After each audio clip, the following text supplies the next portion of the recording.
नमस्कार मित्रांनो, मी हेमंत. मित्रांनो, महाराष्ट्राचं राजकारण आता अख्ख्या देशासाठी आणि प्रसारमाध्यमांसाठी एक चवीने चघळण्याचा मुद्दा बनू लागला की काय असंच वाटतंय आता.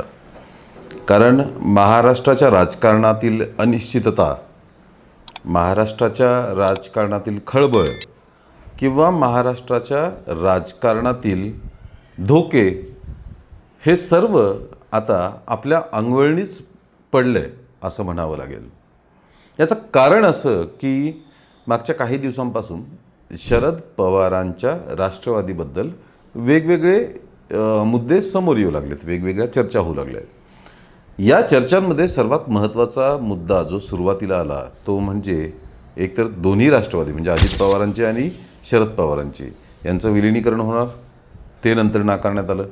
नंतर शरद पवारांची राष्ट्रवादी ही काँग्रेसमध्ये विलीन होणार, तेही नाकारण्यात आलं.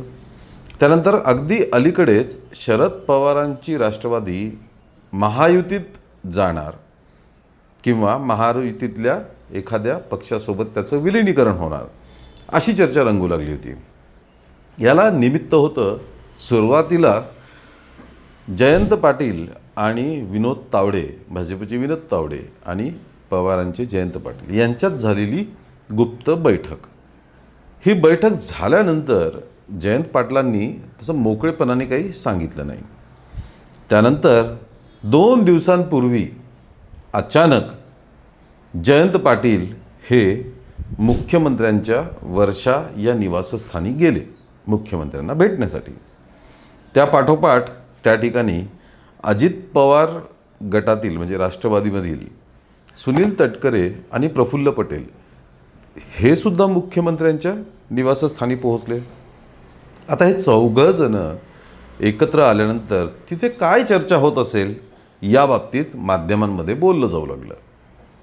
त्यानंतर सर्व बाहेर निघाले आणि काल जयंत पाटलांनी प्रसारमाध्यमांशी बोलताना ते त्यांच्या कुठल्या त्या नगराध्यक्ष पद एकाचं रद्द केलं त्या बाबतीत ते प्रकरण मुख्यमंत्र्यांच्या कानावर घालण्यासाठी मी गेलो होतो. तटकरे किंवा पटेल त्या ठिकाणी आलेले आहेत याची मला माहितीही नव्हती, आमची भेटही झाली नाही. मी गेलो, माझं काम झालं की मी निघालो. बराच वेळ मला मुख्यमंत्री भेटलेच नव्हते, ते बिझी होते. त्यानंतर ते 5 मिनिटांसाठी फक्त आले आणि मला भेटून मग मी तिथनं बाहेर पडलो.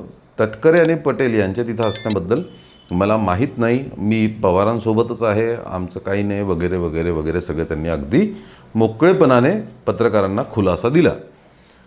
यानंतर काल पुन्हा एकदा जयंत पाटील हे एकनाथ शिंदेंना भेटायला गेले.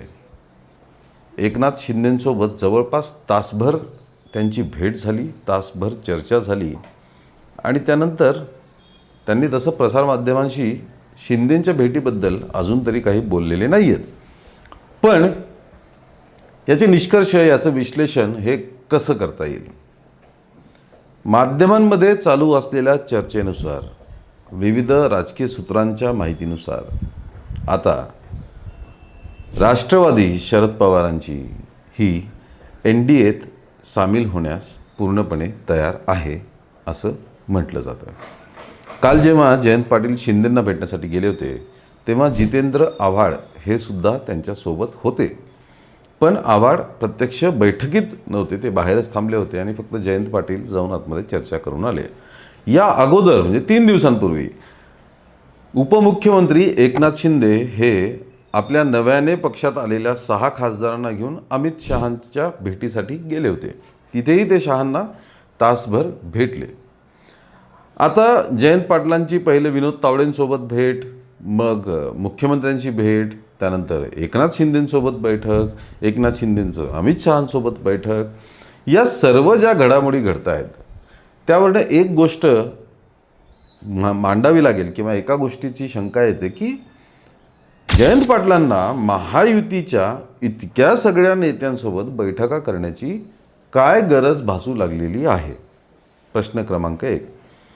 दुसरं, ते प्रत्येक वेळी त्यांच्या नगराध्यक्षाच्या बद्दल बोलतात की आता जयंत पाटलांसारखे ज्येष्ठ नेते एका नगराध्यक्षाचं पद रद्द झाल्याचं जे प्रकरण आहे त्याची चर्चा करण्यासाठी स्वतः मुख्यमंत्री ते उपमुख्यमंत्री अशी धावपळ करत असतील तर हे आपल्याला कितपत ते पटतंय, आपल्याला किती ते खरं वाटतंय, तो ज्याचा त्याचा प्रश्न आहे. पण आता माध्यमांमध्ये अशी जोरदार चर्चा आहे की शरद पवारांची राष्ट्रवादी ही आता NDAत सामील होण्याच्या, म्हणजे महायुतीत सामील होण्याच्या उंबरठ्यावर उभी आहे.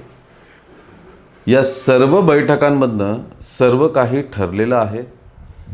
वेगवेगळ्या ठिकाणावरनं, म्हणजे जसं दिल्लीतून अमित शहांकडनं, मुख्यमंत्र्यांकडनं हिरवा कंदील या विलिनीकरणाला मिळाला आहे. सर्वात महत्त्वाची बातमी म्हणजे आता शरद पवारांच्या राष्ट्रवादीला मंत्रिमंडळात 2 ते 3 मंत्रिपदं मिळणार असं सुद्धा जवळजवळ निश्चित झालेलं आहे. त्यातलं सर्वात महत्त्वाचं अर्थ खातं हे जयंत पाटलांकडे जाणार असं बोललं जात आहे. जयंत पाटलांसोबतच जितेंद्र आव्हाड आणि अंकुशराव टोपे यांना सुद्धा मंत्रिपदं मिळण्याची दाट शक्यता आहे. आता प्रश्न असा आहे की शरद पवारांची राष्ट्रवादी हा एक वेगळा घटक पक्ष म्हणून महायुतीत जाणार का अजित पवारांच्या राष्ट्रवादीसोबत त्याचं विलिनीकरण करून मग ते महायुतीचा भाग बनणार, हे आता फक्त एवढंच काय ते ठरायचं बाकी आहे. आणि त्याच निमित्ताने त्याच गोष्टी चर्चा करण्यासाठी सुनील तटकरे आणि प्रफुल्ल पटेल हे 2 ते 3 दिवसांआधी मुख्यमंत्र्यांना भेटण्यासाठी गेले होते. आता एकनाथ शिंदे जेव्हा शहांच्या भेटीसाठी दिल्लीत गेले होते तेव्हा त्यांनी सांगितलं की नव्याने पक्षात आलेले 6 खासदार त्यांना शहांची आशीर्वाद मिळावेत, त्यांना शहांचं मार्गदर्शन मिळावं, त्यासाठी आम्ही गेलो होतो. गेलेही असतील, कारण ते 6 खासदार सोबत होते, गेलेही असतील. पण त्यासोबतच या विलिनीकरणाची सुद्धा तिथे शहांसोबत चर्चा झाल्याचं कळतंय आणि शहांनी सुद्धा याला ग्रीन सिग्नल, होकार, संमती दिलेली आहे असं सुद्धा कळतंय. म्हणजे आता हे विलिनीकरण होणार, शरद पवारांचा पक्ष महायुतीत जाणार हे जवळजवळ निश्चित झाल्याचं बोललं जात आहे. एक प्रश्न पडतो या निमित्ताने की हे जे सगळे नेते मंडळी आहेत, आमदार, खासदार, मंत्री, मुख्यमंत्री, जे कोणी असतील, हे सर्व संविधानात्मक लोकप्रतिनिधी आहेत. लोकांनी त्यांना राज्याचा कारभार चालवण्यासाठी तिथे पाठवलेलं आहे. जर असं असेल तर तिथं काय चालू आहे हे उघडपणे, प्रांजळपणे लोकांना सांगण्यात काय प्रॉब्लेम असावा. जर तुम्ही लोकांचंच काम करण्यासाठी तिथे बसलेले असाल तर प्रत्येक गोष्ट इतक्या गुप्तपणे कशासाठी? पक्षीय राजकारण हे मतदाराच्या मतांपेक्षा मोठं असू शकतं का? पक्षानंतर पहिले मतदार असतात लोकशाहीमध्ये, त्यांच्या मर्जीने आणि त्यांच्या मतानेच सगळं होत असतं. मग इतकं चोरून लोपून, कारण काल जयंत पाटील कॅमेऱ्यासमोर म्हटले की असं काहीच नाही आहे म्हणून, आणि त्यानंतर ते एकनाथ शिंदेंना भेटायला गेले. मग ही भेट, या भेटीगाठी, या चर्चा सांगून टाका ना मोकळेपणाने, हो हे होणार आहे, नाही तर हे अजिबात होणार नाही आहे, आम्ही आमच्या वेगळ्या कामांसाठी गेलो, आणि मोकळं करून टाका. या गोष्टींना मित्रांनो, या गोष्टींमुळे राजकीय नेत्यांवरती किंवा एकूणच राजकारणावरती जो विश्वासार्हतेचा प्रश्न निर्माण होतो तो या निमित्ताने आणखी बळावला जातो आहे. महाराष्ट्राच्या राजकारणात आता कोण सत्तेत, कोण विरोधात, कोण कुठे, याचा काहीही नेम राहिलेला नाही. तिकडे उद्धव ठाकरेंच्या शिवसेनेबद्दल सुद्धा हेच बोललं जातं की जवळपास 16 आमदार हे आता फुटण्याच्या मार्गावरती आहेत. वेगवेगळे ऑपरेशन्स चालू असतात, इकडचे खासदार तिकडे, तिकडचे आमदार इकडे. आता ह्यात कोणाला, एका पक्षाला दोष देण्याचा काही संबंध नाही याच्यामध्ये. जो सत्तेतला पक्ष जर विरोधकांचा पक्ष फोडत असेल तर जितकी टीका त्यांच्यावरती केली जाते तितकीच टीका फुटणाऱ्यांवर सुद्धा केली पाहिजे ना, कारण हा एका कोणाचा दोष नाहीच आहे. संगनमताने हे सगळं होतं आहे. यात थट्टा उडती आहे ती फक्त मतदारांची. आपण मतं देतो, आपण नेते निवडतो, आपण आमदार खासदार निवडतो, आणि पुढे चालून गणित तिसरेच काहीतरी होऊन बसतात. म्हणजे मतदारांच्या मताला काही किंमत नाही आहे, असंच चित्र महाराष्ट्राच्या राजकारणात सध्या दिसून येते. शरद पवारांच्या पक्षाला 3-3 मंत्रिपदं मिळणार, त्यांचे नेते मंत्री होणार, हे सगळं जरी खरं असलं तरी हे योग्य आहे का हा विचार करायला लागतो.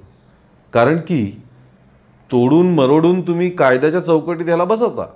पक्षांतर बंदी कायद्याची व्यवस्था तुम्ही आधीच लावून ठेवता. बरोबर तेवढी आकडेवारी फुटली जाते. पण या पलीकडे जाऊन नीतिमत्ता नावाची एक गोष्ट असते लोकशाहीमध्ये, विश्वास नावाची गोष्ट असते लोकशाहीमध्ये. त्याचं काय हा प्रश्न आता महाराष्ट्राच्या राजकारणाकडे बघितलं की पडायला लागलेला आहे.